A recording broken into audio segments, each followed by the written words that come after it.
Imaginemos poder cartografiar la arquitectura invisible del cosmos trazando líneas exactas allí donde la gravedad y el electromagnetismo bailan al borde del abismo absoluto. Qué imagen tan potente para empezar. Sí, la verdad es que da que pensar. Bueno, un saludo muy cordial a toda nuestra audiencia. Bienvenidos a un nuevo análisis a fondo, una inmersión detallada en las fronteras de la física teórica. Es un auténtico placer estar aquí para desgranar el texto de hoy. El placer es mío. Hoy tenemos sobre la mesa un documento que sinceramente desafía nuestra intuición. Se titula Unicidad de los espaciotiempos eléctrico-magnéticos con esferas de partículas masivas. Publicado muy recientemente, en febrero de 2026, por el físico Marek Rogatko. Exacto. Y la misión que tenemos por delante en este análisis es fascinante y, admitámoslo, monumental. Vamos a intentar desentrañar cómo interactúan los campos magnéticos y la materia en las inmediaciones más extremas de un agujero negro. Que no es poco. El documento de Rogatko es, en esencia, un mapa matemático de las zonas más hostiles del universo. Sí. Es un intento puramente teórico de establecer reglas geométricas absolutas allí donde parece que todas las leyes de la física que conocemos deberían romperse en pedazos. Vale, pues vamos a desglosar esto desde el principio. Porque tengo que confesar algo. Al leer las primeras páginas de este estudio, me he topado con un muro de abstracción importante.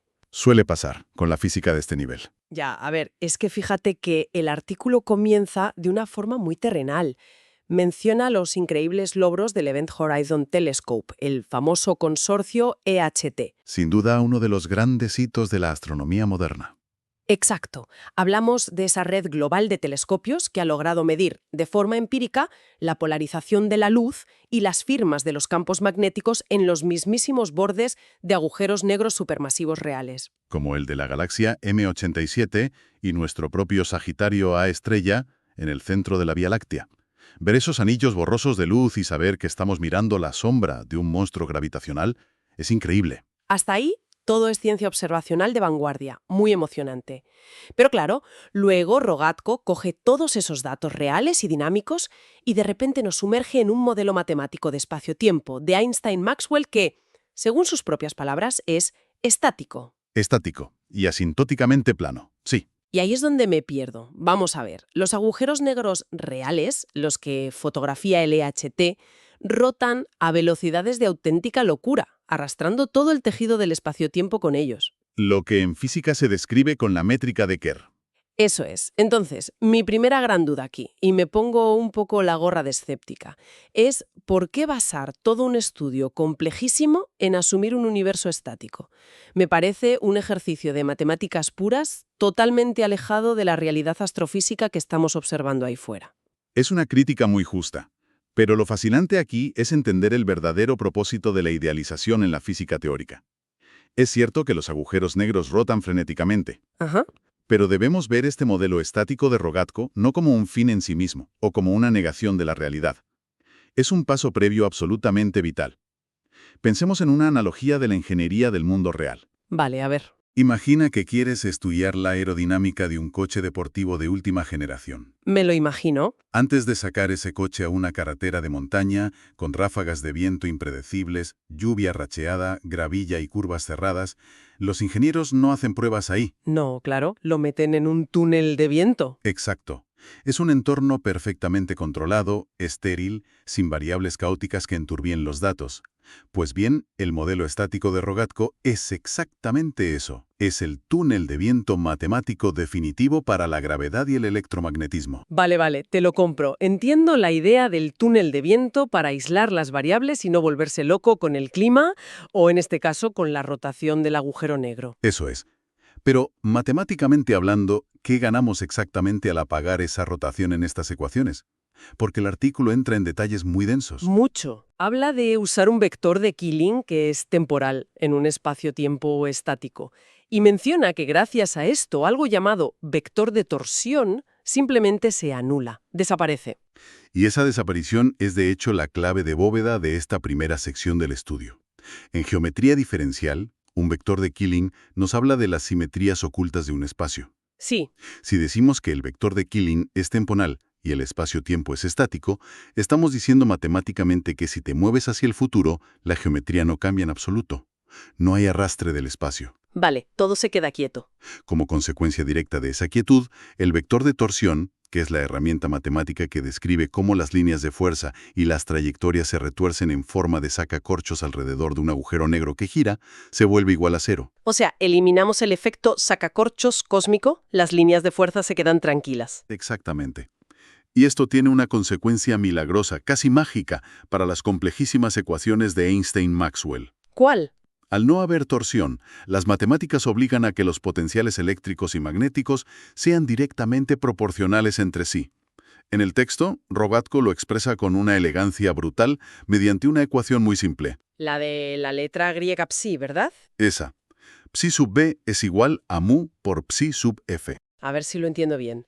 Me estás diciendo que el campo magnético, representado por ese psi sub b, es simplemente el campo eléctrico, el psi sub f, multiplicada por una constante mu. Así de simple. O sea, una línea de fuerza es un espejo de la otra. Precisamente, esa es la revelación. Probar que el campo eléctrico y el magnético son estrictamente proporcionales en este entorno simplifica el auténtico infierno algebraico de los tensores de energía-momento, Claro, lo reduce a algo manejable. a un nivel que un ser humano puede llegar a calcular. Permite a Rogatko aislar y comprender los cimientos absolutos de cómo interactúan la gravedad y el electromagnetismo, sin el ruido ensordecedor de la rotación. Es establecer una base matemática pura antes de añadir la suciedad del mundo real. Eso es, encontrar la simetría perfecta. Admito que encontrar esa simetría oculta entre lo eléctrico y lo magnético es una pasada. Apagar el ventilador en el túnel de viento ha funcionado. Pero claro, si avanzamos en el texto hacia la sección 3, la cosa sufre una metamorfosis importante. Aquí es donde se complica. Y aquí vuelven mis dudas, porque pasamos de hablar de la clásica esfera de fotones a algo mucho más denso y francamente más enrevesado, la esfera de partículas masivas. Es un salto conceptual tremendo, sí. Para poner un poco en contexto a quienes nos escuchan, tradicionalmente, una esfera de fotones es esa región límite y finísima alrededor del agujero negro donde la gravedad es tan absurdamente fuerte que la luz misma se ve obligada a orbitar en círculos cerrados. Como un anillo de luz atrapado. Partículas sin masa, los fotones. Exacto. Pero Rogatko no se queda ahí. Él generaliza este concepto y define una hipersuperficie donde cualquier partícula que tenga una masa real, que llamaremos m, y una energía cinética específica, E sub k, si toca esa superficie de forma tangente, se quedará atrapada orbitando en ella para siempre. Así es. Y matemáticamente no es un concepto trivial de demostrar en absoluto. Me lo imagino. El documento dedica páginas y páginas a probar rigurosamente que la curvatura espacial media y la curvatura escalar de esta nueva esfera de partículas masivas son completamente constantes. Y ahí es donde usa el método de Israel, ¿no? Exactamente, el método de Israel. Analiza cómo la función del lapso, que solemos denotar con la letra n mayúscula, se relaciona de forma funcional con los potenciales eléctricos y magnéticos que mencionábamos antes. Un momento, frena ahí. La función del lapso, la letra n, eso básicamente mide el ritmo al que fluye el tiempo, ¿verdad? Sí, eso es. Como la diferencia entre cómo hace tic-tac un reloj muy cerca del agujero negro frente a un reloj que está muy lejos y a salvo de la gravedad. Lo has clavado. Es la medida de la dilatación del tiempo gravitacional. Rogatko vincula ese ritmo del tiempo directamente con la energía de los campos magnéticos y eléctricos para estabilizar la órbita de estas partículas con masa. De todo, la energía cinética de la partícula en las ecuaciones, Rogatko ya no nos está describiendo una única y elegante esfera de luz, como en los modelos clásicos. Ya no hay una sola pista. Exacto. De repente, como la órbita depende de la energía E sub k de la partícula, tenemos infinitas posibilidades. Una partícula muy rápida tendrá una órbita, una partícula más lenta tendrá otra. Así es. Entonces, lo que me pregunto es, ¿qué significa todo esto a nivel práctico? Hemos pasado de un modelo superlimpio a tener infinitas capas de esferas superpuestas. ¿No convierte esto el modelo en algo completamente caótico? Entiendo la duda.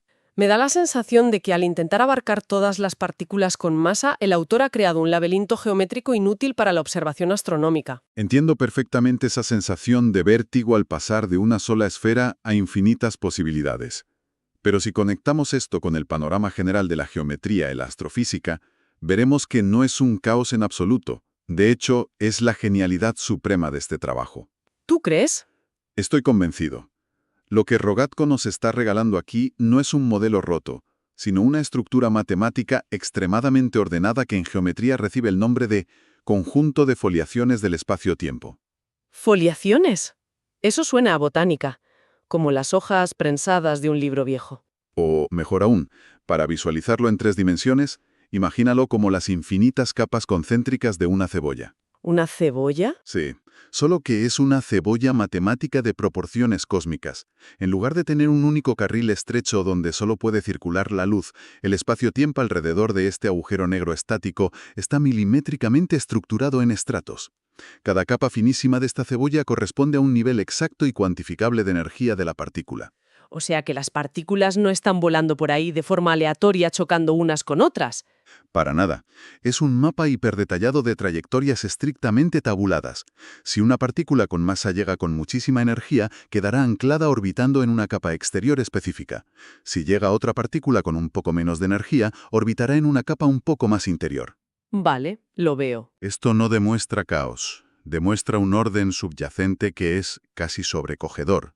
Es un tapiz geométrico donde la gravedad actúa como un arquitecto obsesivo, organizando a toda la materia masiva por estratos de energía precisos. Madre mía, visto así te compro la idea de la cebolla matemática. La verdad es que le da un sentido organizativo hermoso a lo que parecía un enjambre de fórmulas, Es que la geometría diferencial tiene esa belleza oculta. desde luego.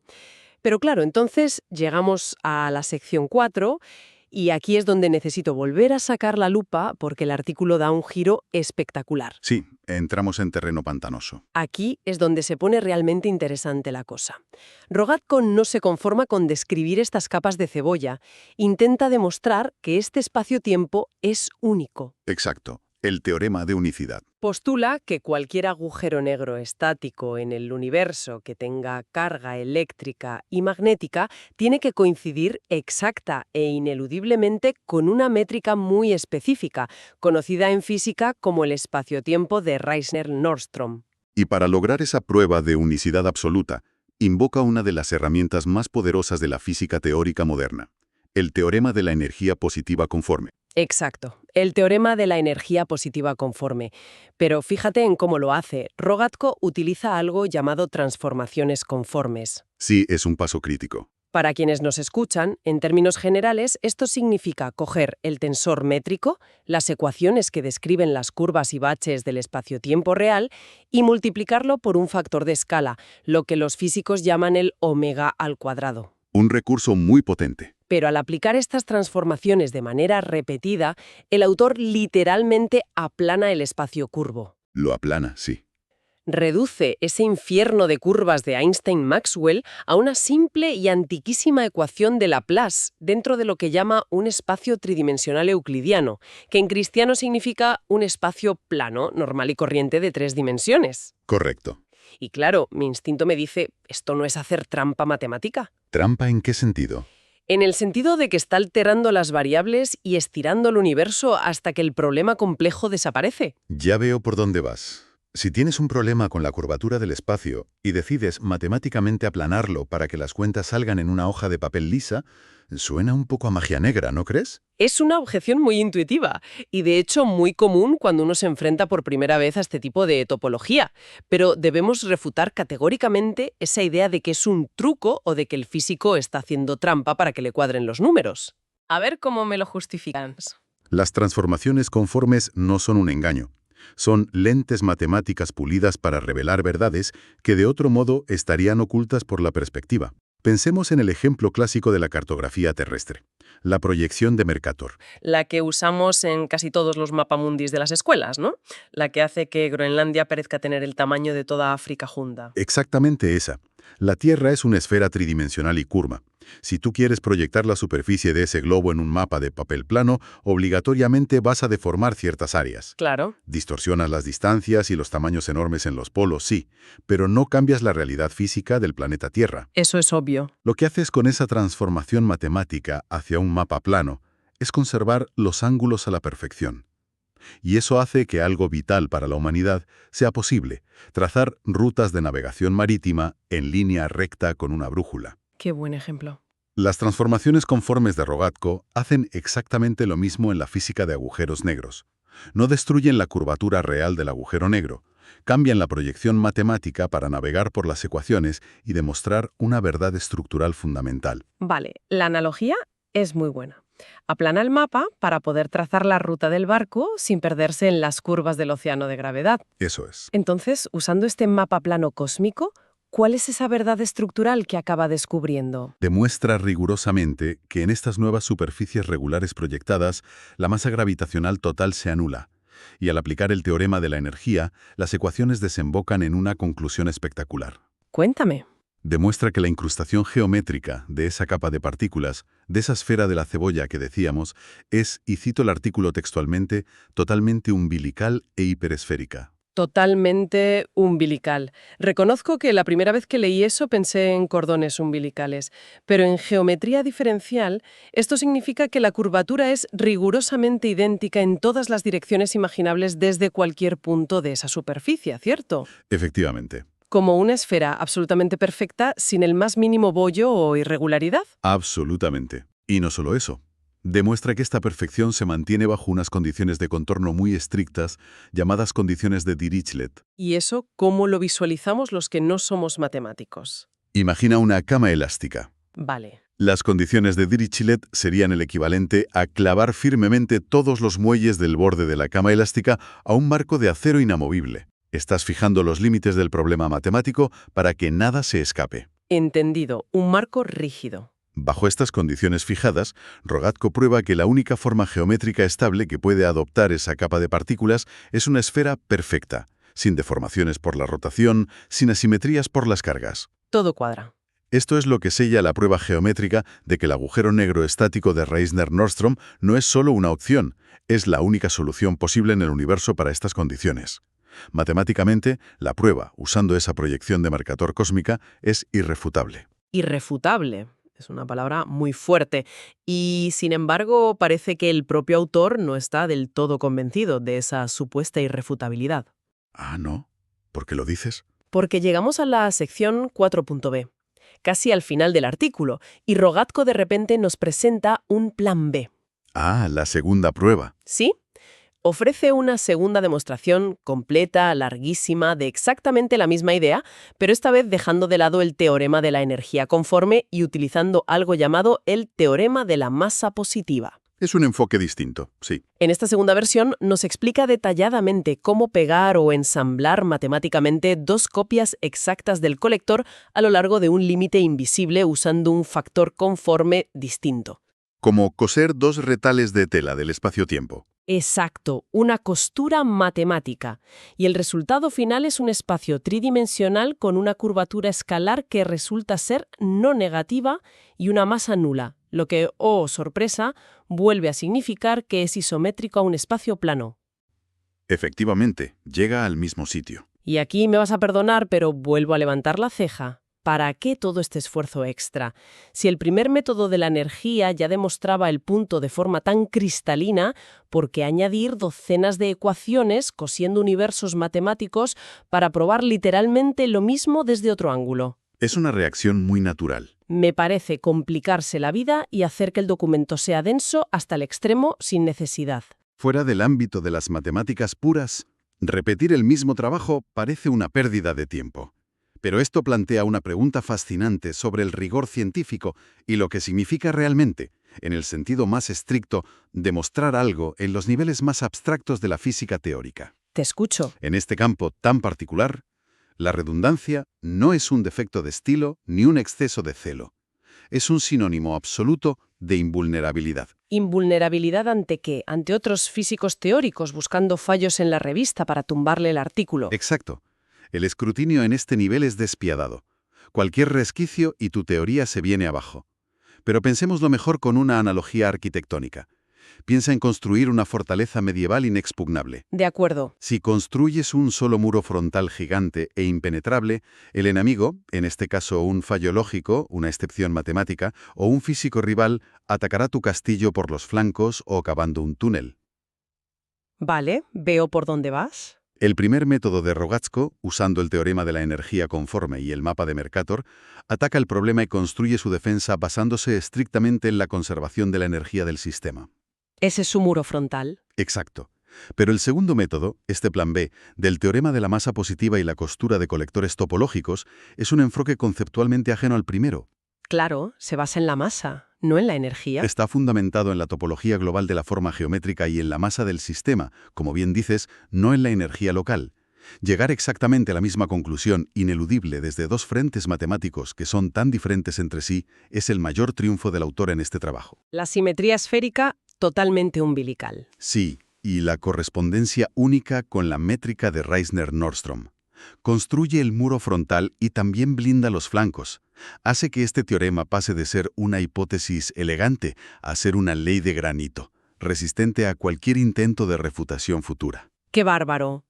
Viéndolo desde esa perspectiva arquitectónica, como una fortaleza blindada por todos sus flancos topológicos y energéticos, tengo que rendirme ante la evidencia. Es un trabajo titánico. El nivel de minuciosidad es verdaderamente asombroso, y retiro mis quejas sobre la densidad del plan B. Creo que, llegados a este punto, es momento de que vayamos condensando y ordenando todo este abismo de fórmulas, proyecciones y física teórica para quienes nos escuchan. Me parece una idea excelente. Si repasamos el camino que hemos recorrido hoy, creo que podemos destacar 3 grandes hitos de aprendizaje. Adelante, estructuremos esos 3 pilares que sostienen la fortaleza de Rogatko. En primer lugar, destacaría la transición conceptual. Hemos dejado atrás la relativa simpleza de la clásica esfera de fotones para abrazar la complejidad de las esferas de partículas masivas. Un paso gigante en la física orbital. Entender que el espacio-tiempo alrededor de un agujero negro estático no es simplemente un pozo con un carril estrecho para la luz, sino que la gravedad genera estas capas de cebolla, foliaciones exactas donde toda la materia masiva queda atrapada y estratificada según su nivel de energía. Es pasar del caos aparente a un orden hiperestructurado. Un estrato perfecto y eterno para cada partícula. Una visión infinitamente más rica de la dinámica orbital. ¿Cuál sería el segundo hito para ti? El segundo pilar es el núcleo del descubrimiento, la prueba definitiva de unicidad. Saber que los agujeros negros estáticos, cuando interactúan con cargas eléctricas y magnéticas, no pueden retorcerse adoptando formas geométricas caprichosas. No pueden. Su estructura de espacio-tiempo es rígida, es única, y siempre, bajo cualquier condición estable, coincidirá con la perfección matemática de la métrica de Reisner-Nordström. La simetría perfecta revelada tras la proyección matemática, sin duda. Y el tercer gran aprendizaje, derivado de nuestra última discusión, es la extrema solidez intelectual lograda en este artículo.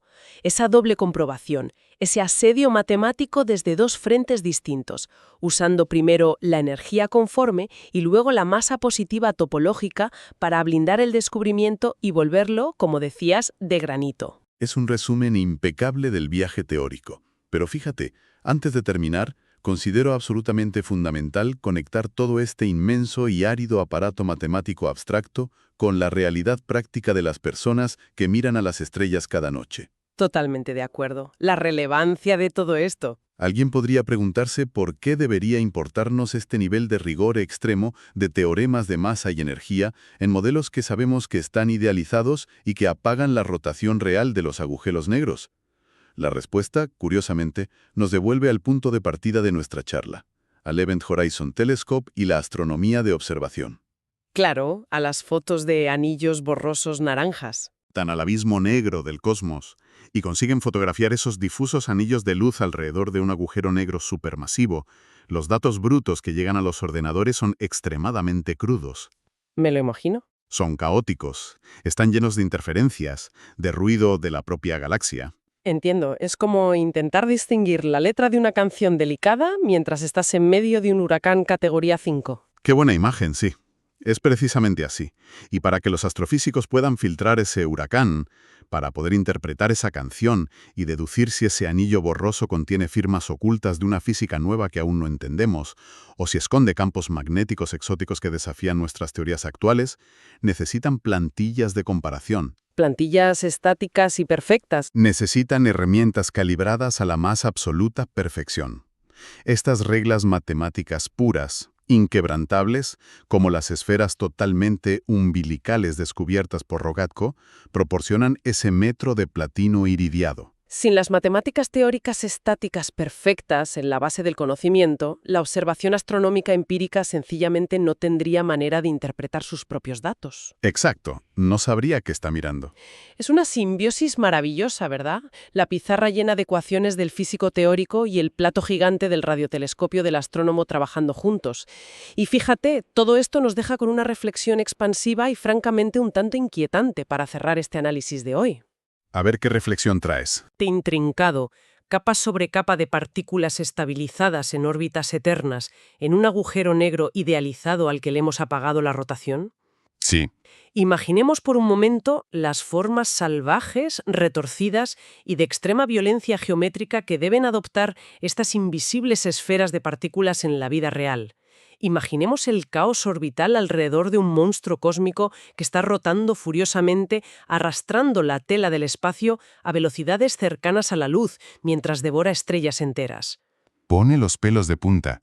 Si la versión estática, en calma, ya es tan asombrosamente compleja y hermosa, el caos del universo dinámico real debe ser de una belleza verdaderamente aterradora.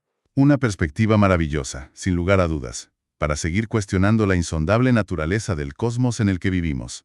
Ha sido un debate sumamente estimulante. El placer ha sido mutuo. Ha sido un auténtico lujo compartir esta inmersión detallada, este recorrido sin atajos por la geometría más oculta y fascinante del universo con quienes nos han acompañado al otro lado hoy.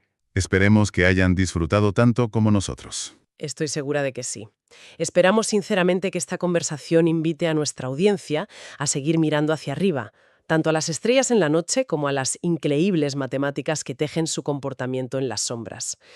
Hasta la próxima exploración y que esa curiosidad por lo desconocido no se detenga nunca.